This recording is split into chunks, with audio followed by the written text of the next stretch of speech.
आज के वीडियो में कंप्यूटर से रिलेटेड बहुत टाइप की चीज़ें हम कवर करने वाले हैं। क्वेश्चन जो है दोस्तों, आपको हमेशा वन लाइनर से ही नहीं आते हैं। क्वेश्चन कभी कभी आता है कि कहना चाहिए आपको, ज़रूरी नहीं है कि ये क्वेश्चन आपको जीएफ में ही मिले। कई बार ये क्वेश्चन आपको रीजनिंग सब्जेक्ट के अंदर भी मिल जाते हैं कि आपको चार ऑप्शंस में से डिफरेंट को चूज़ करना होता है। तो वहाँ पर ऐसा हो जाएगा कि 3 इनपुट डिवाइस दिए रहेंगे, एक आउटपुट डिवाइस दिया रहेगा। अब इनपुट डिवाइस और आउटपुट डिवाइस का तो काफ़ी इजी आप सॉल्यूशन कर लेंगे, बिल्कुल इजीली आपको समझ आ जाएगा।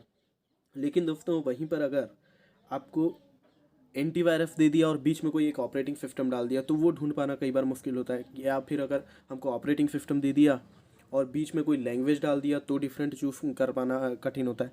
तो अपना नंबर श्योर करने के लिए दोस्तों बहुत कम मेहनत में आपको एक नंबर अगर सेफ हो सकता है तो आपको बिल्कुल कर लेना चाहिए। तो ये वीडियो को पूरा ज़रूर देखना। और इसमें मैंने काफ़ी सारी चीज़ें कवर की है। तो चलिए वीडियो को शुरू करते हैं। तो देखिए इसमें क्या क्या पढ़ने वाले, इनपुट डिवाइसेस कितने होते हैं, आउटपुट डिवाइसेस पढ़ेंगे, main operating system, main antivirus, computer language लगभग सारी की सारी पढ़ने वाले हैं हम। और इंटरनेट ब्राउज़र्स जो है वो भी हम इस वीडियो में कवर करेंगे। तो सबसे पहले इनपुट डिवाइस से शुरू करते हैं, ठीक है। तो इनपुट डिवाइस में ज़्यादा कुछ टाइम अपने को लगना नहीं है। आप देख सकते हैं इनपुट डिवाइस में माउस होता है जिसको कि डगलस एंगलबर्ट ने बनाया था। मैंने शुरू में सोचा था दोस्तों कि हर डिवाइस का आपको मैं जिनने भी इन्वेंशन की है उसको मैं आपको बताऊं, लेकिन उसमें बहुत ज़्यादा इन्फॉर्मेशन हो जाएगी जो कि आपको रिकॉल करने में मुश्किल होगा। इसीलिए मैंने मेनली माउस का लिख दिया है, बस बाकी में मैंने नहीं लिखा है। तो अगला है डिजिटल कैमरा। अब डिजिटल कैमरा इनपुट डिवाइस कब कहलाता है, जब आप इसे कंप्यूटर से अटैच करते हैं। तो कैमरे की सारी फाइल्स कहाँ जाती है, कंप्यूटर में आप शेयर कर सकते हैं। अगला है बारकोड रीडर।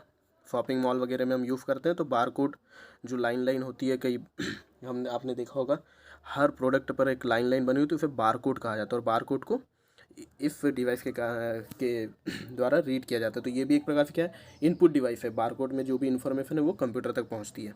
अब स्कैनर भी एक इनपुट डिवाइस है। MICR मैग्नेटिक इंक कैरेक्टर, जो दोस्तों चेकबुक होती है, चेकबुक को जो नंबर लिखे होते हैं वो मैग्नेटिक इंक होती है और वो MICR के थ्रू ही चेक होती है। अब देखिए दोस्तों यहाँ पर शायद मैंने एक जो हम OMR फीड भरते थे, ऑप्टिकल मार्क रीडर, वो उसको यहाँ इंक्लूड नहीं किया। तो आप OMR को भी उसी में काउंट कीजिएगा इनपुट डिवाइसेस में, ठीक है। तो टच स्क्रीन एक इनपुट डिवाइस है। बेसिकली इनपुट डिवाइस वो है जिससे हम किसी भी तरह से कंप्यूटर को इंस्ट्रक्शंस दे पाते हैं। माइक से हम आवाज़ जो है हमारी वो इनपुट होती है कंप्यूटर में। स्पीच रिकॉग्निशन दोस्तों, जब हम कुछ बोल के गूगल असिस्टेंट से हम काम कराते हैं, सीरी से काम कराते हैं, वो स्पीच रिकॉग्निशन है। वेबकैम इनपुट डिवाइस है। स्टाइलस क्या है दोस्तों, आप जैसे आपको ऑनलाइन जो भी टीचिंग जब कराई जाती है तो ये जैसे जो ये स्क्रीन पर लिखने का काम है वो स्टाइलस के माध्यम से किया जाता है। कुल मिलाकर स्टाइलस एक पेन होता है। जैसे कि आप देख रहे हैं कि जो एस पेन आ रही है, एस पेन को है जो गैलेक्सी स्मार्टफोन है सैमसंग के, उसमें जो एस पेन आती है वो एस पेन क्या है, एक स्टाइलस है जो कि पेन होती है लेकिन जिससे आप स्क्रीन पर लिख सकते हैं बिना इंक के। Electronic device, electronic pen stylus होती है। जॉयस्टिक गेम खेलते हैं वो जॉयस्टिक होती है। बायोमेट्रिक भी क्या है, एक इनपुट डिवाइस है। कार्ड रीडर भी एक इनपुट डिवाइस है। अब दोस्तों कई बार आप देखिएगा कि कुछ हमारी बुक्स में भी कभी कभी गलती हो जाती है। जैसे जिस बुक को मैंने रेफ़र किया उसमें कार्ड रीडर को आउटपुट डिवाइस में डाला हुआ था, जबकि कार्ड रीडर क्या है, एक इनपुट डिवाइस है। अब आउटपुट डिवाइस देख लेते हैं। आउटपुट डिवाइस में प्रिंटर है दोस्तों, मॉनिटर है। मॉनिटर और हर प्रकार की स्क्रीन, अगर हम उससे कुछ आउटपुट ले रहे हैं तो आउटपुट डिवाइस में आएगी। स्पीकर आवाज़ के माध्यम से आउटपुट। प्लॉटर एक बड़ा सा प्रिंट होता है जो बहुत बड़ी बड़ी चीज़ों को प्रिंट करने के काम आता है। जो बड़े बड़े आप फ्लैक्स ब्लैनर वगैरह देखते हैं वो सब प्लॉटर होते हैं। प्रोजेक्टर भी एक आउटपुट डिवाइस है। अब ऑपरेटिंग सिस्टम बहुत ध्यान से देखिएगा आप। वैसे तो बहुत कम है लेकिन कुछ एक ऐसे हैं जो कि आपके नॉलेज में नहीं होंगे। और ऑपरेटिंग सिस्टम के बारे में जब क्वेश्चन आएगा तो ऑपरेटिंग सिस्टम वाले क्वेश्चन में एक बात और आ सकती है कि ऐसा हो सकता है कि आपको मोबाइल ऑपरेटिंग सिस्टम दे और डिफरेंट चूज़ करने के लिए बोले तो आपको कंप्यूटर वाला चूज़ करना पड़ जाए।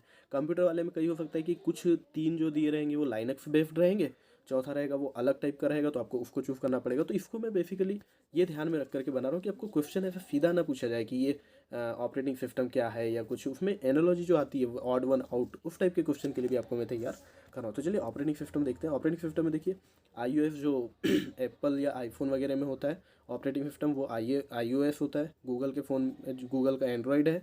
काईओएस जो जियो के छोटे फ़ोन आते हैं उसमें, और ब्लैकबेरी, ये मोबाइल ऑपरेटिंग सिस्टम्स है। अब देखिए लाइनक्स वाले जो ऑपरेटिंग सिस्टम होते हैं ये काफ़ी सिक्योर लेकिन ओपन सोर्स होते हैं, ठीक है दोस्त। तो अब देखिए यहाँ से समझने की कोशिश कीजिएगा, जो मैं आपको बताता जा रहा हूँ इन्हें याद जरूर रखिएगा। लाइनक्स ऑपरेटिंग सिस्टम और माइक्रोसॉफ्ट का विंडोज ऑपरेटिंग सिस्टम है। यूनिक्स ऑपरेटिंग सिस्टम जो है वो लाइनक्स पर बेस्ड है। ओके दोस्तों, ये याद रखना बहुत ज़रूरी है। और मैक ओएस अगेन एप्पल वाला है। और एस्पिरेंट्स एक बात बहुत ध्यान रखना है कि जब कंप्यूटर के बारे में जब आप पढ़ते हैं ना तो 2-3 बार पढ़ लीजिए, बस आपको रट्टा लगाने की ज़रूरत नहीं है। जैसे उबंटू जो है, उबंटू भी आपका क्या है, एक ऑपरेटिंग सिस्टम है जो लाइनक्स बेस्ड है। M S DOS operating system है। और हाँ, इसके पहले मैंने सारे full form, important full form आपको बता दिए, तो यहाँ पर मैं फुल फॉर्म डिस्कस नहीं करूँगा। क्रोम ओएस, क्रोम का भी एक ऑपरेटिंग सिस्टम है, गूगल के द्वारा बनाया गया है, काफ़ी कम लोग जानते होंगे। विंडोज़ विस्टा एक ऑपरेटिंग सिस्टम है। अब हम एंटीवायरस देख लेते हैं। एंटीवायरस में देखिए McAfee, Quick Heal, Avast, NPAV, Symantec, Webroot, bit defender.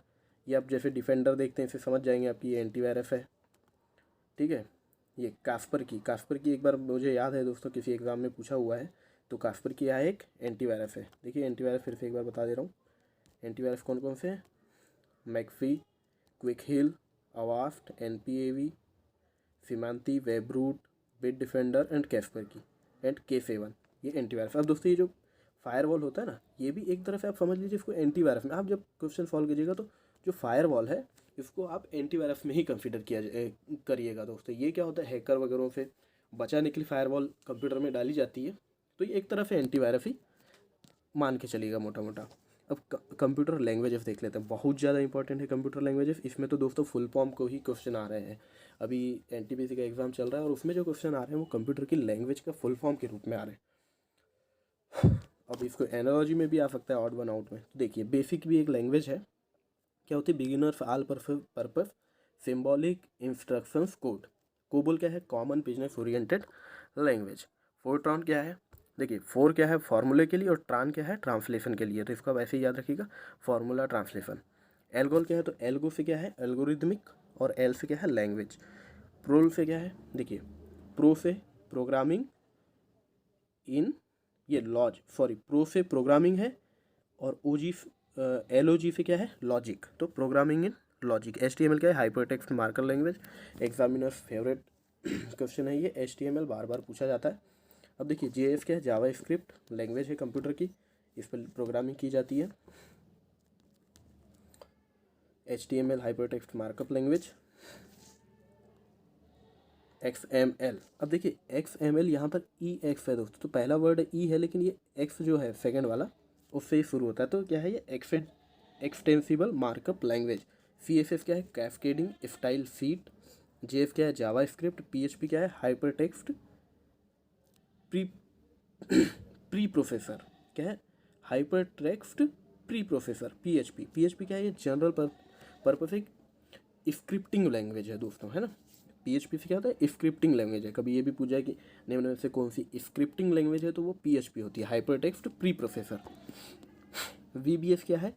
Visual basic scripting language. SQL structured query language. XSL देखिए जो X है ना, दो फुल फॉर्म में अभी तक मिला, और इसको X जब रहेगा तो आप इसको एक्सटेंसिबल से यूज़ कीजिएगा दोस्तों, extensible style fit language. CFML क्या है? Cold fusion markup language. BPCL क्या है? Basic combined programming language. क्या है? Basic combined programming language. अब देखिए SAP क्या है दोस्तों? ये बेसिकली एक लैंग्वेज तो नहीं है। SAP क्या है? एक कंपनी है, system analysis and programming general, German company है ये क्या होता है? ये हाई लेवल एक लैंग्वेज बनाई गई है, जो कि C++, जावा, पाइथन ये सब के यूज़ करके ही कहना चाहिए, कुछ हाई लेवल की लैंग्वेज बनाई गई है। उस पर ये कंपनी, उसी लैंग्वेज पर काम करने वाली ये कंपनी है, जो कि काफ़ी तरीके का काम करती है। तो SAP को आप ये याद रखिए कि कंप्यूटर से रिलेटेड एक कंपनी है, जो कि प्रोग्रामिंग के ही काम करती है, system analysis and programming. Oracle भी क्या है? ओरेकल भी एक कंपनी ही है, सॉफ्टवेयर कंपनी, जिसका फुल फॉर्म आप देख रहे हैं कि ओकिड्स analytical and common logical engine. MS Windows. अब देखिए ये MS विंडोज़ मैंने यहाँ पर इसलिए डाला ताकि आपको विंडोज़ का फुल फॉर्म जो है दोस्तों वो पता चल रहा है कि विंडोज़ का फुल फॉर्म जनरली पता नहीं लोगों को पता है या नहीं, फिर तो माइक्रोसॉफ्ट हो जाता है। विंडोज़ का बताता हूँ। Wide interactive networking development for office work solutions. ये विंडोज़ का फुल फॉर्म है, wide interface networking development for office work solutions. अब हम इंटरनेट ब्राउज़र्स देख लेते हैं। ब्राउज़र्स लगभग आपको सारे पता ही होंगे, एक बार बस रिवाइज कर लेते हैं। तो इंटरनेट ब्राउज़र में गूगल क्रोम है, सभी के फ़ोन में है। Mozilla Firefox, internet explorer computer में डिफ़ॉल्ट ब्राउज़र के रूप में आता है। माइक्रोसॉफ्ट एज, सफारी, फोगो explorer, UC browser, Baidu. UC browser Chinese है, बायडू भी शायद चाइनीज़ है। ओपेरा, और ये यांडेक्स जो है रसिया का ब्राउज़र है। मैक्सथॉन, क्रोमिया नेट, अमीगो, ये सब क्या है, इंटरनेट ब्राउज़र है। अब दोस्तों एस्पिरेंट्स मैं इसी तरीके से काफ़ी important to the point video आपके लिए लेके आऊँगा। तो आप इस वीडियो को लाइक कर दीजिए अगर आपको सही में पसंद आया और आपके नॉलेज में कुछ वैल्यू एडिशन हुआ है तो, और चैनल को सब्सक्राइब जरूर कर लीजिएगा। चलिए अगले वीडियो में बहुत जल्दी मिलते हैं। बहुत बहुत धन्यवाद एस्पिरेंट, गुड लक।